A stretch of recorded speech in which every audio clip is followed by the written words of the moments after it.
Oke,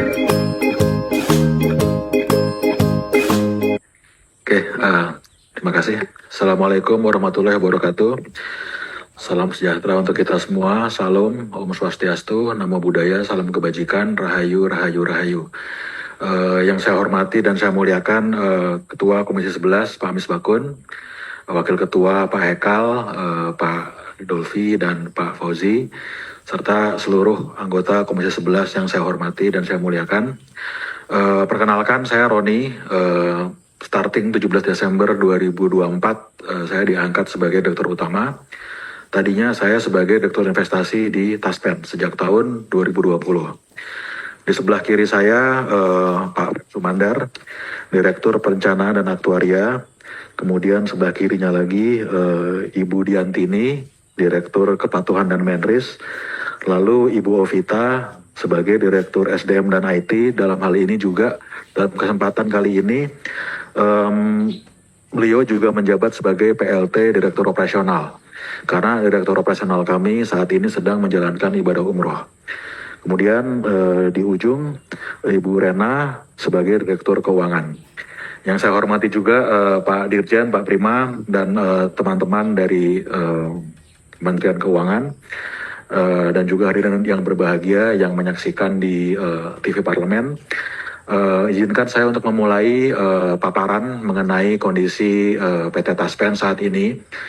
Sebelum saya mulai, yang perlu saya tekankan di sini adalah Taspen itu DNA-nya cuma dua sebenarnya. Yang pertama adalah satu, pelayanan, yang kedua investment. Jadi poin-poin tersebut yang nantinya akan kita highlight di dalam presentasi kepada Komisi 11.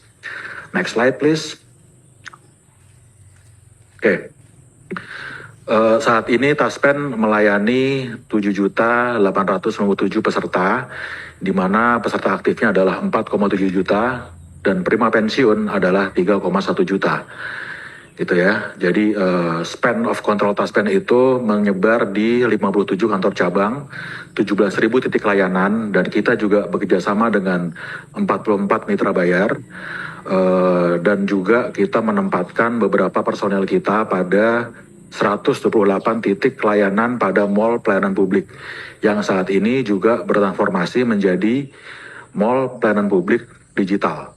Adapun layanan kami untuk saat ini adalah yang untuk memudahkan para pensiunan ASN, yaitu adalah layanan tanpa dokumen, autentifikasi digital, Taspen Hour Online Service, layanan antar pembayaran pensiun kepada para pensiunan yang tidak tersentuh oleh teknologi, layanan klaim otomatis, dan layanan klaim 1 jam.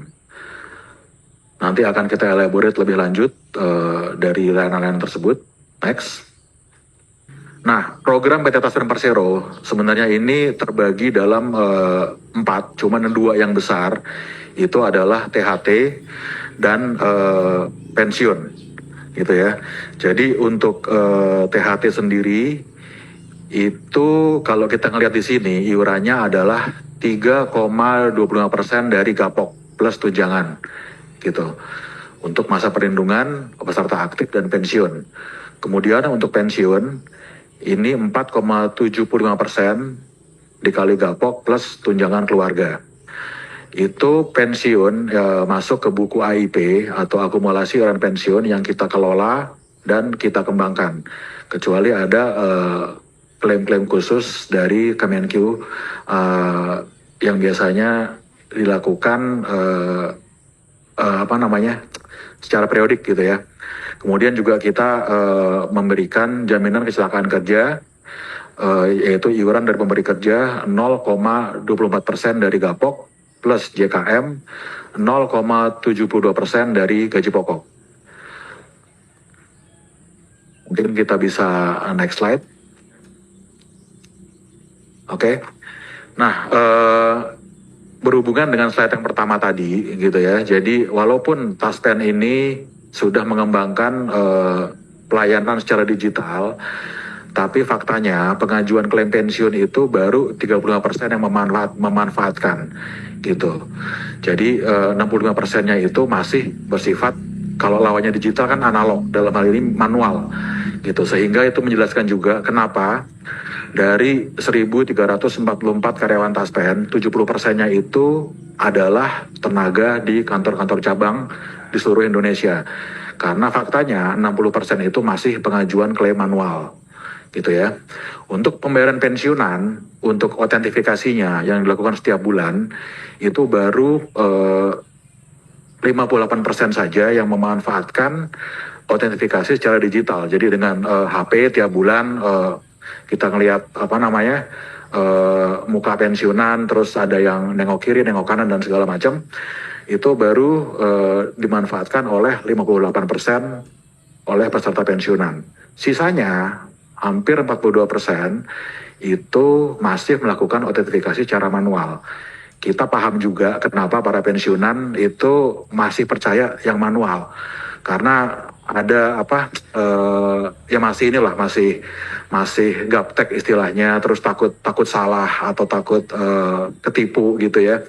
Jadi masih ada juga yang melakukan auten secara manual, datang ke kantor-kantor cabang atau kita yang datang ke rumah pensiunan. Next slide. Nah, ini yang berhubungan dengan layanan khusus penerima pensiun. Jadi ini adalah layanan yang kami berikan bila ada peserta pensiun yang belum melakukan autentifikasi selama 3 bulan in a row. 3 bulan berturut-turut, gitu ya. Jadi ini yang kita datangi untuk yang manual. Terus juga untuk memastikan bahwa janda atau duda pensiunan belum menikah lagi, gitu. Jadi itu yang masih dihadapi di lapangan oleh peserta Taspen. Kemudian next slide. Nah, ini adalah penjelasan mengenai milestone inovasi di Taspen. Jadi dari tahun ke tahun kami di Taspen berusaha menyempurnakan pelayanan kami kepada peserta kami, gitu ya. Dan ini juga mungkin akan lebih enak kalau di slide berikutnya. Next slide. Nah, di sini terukur bahwa tingkat kepuasan peserta terhadap pelayanan Taspen itu dari tahun ke tahun semakin meningkat. Dan ini dilakukan oleh pihak ketiga. Kalau tahun 2024 lalu itu dilakukan oleh Merck Plus. Jadi selain itu juga Bapak Ibu anggota DPR yang terhormat Komisi 11 bisa juga melakukan pengecekan atau wawancara juga dengan Korpri dalam hal ini, karena Korpri lah yang sebenarnya mengerti pelayanan dan gimana sih tingkat kepuasan peserta ini dapat diukur. Ada beberapa parameter yang digunakan dalam pengukuran Customer Satisfaction Index ini. Cuman yang jadi poin besarnya itu adalah 9 poin ini. Jadi ini yang mendasari kenapa CSI kita itu dari tahun ke tahun semakin meningkat. Emang nggak 100%, tapi paling nggak trennya itu tren naik. Next.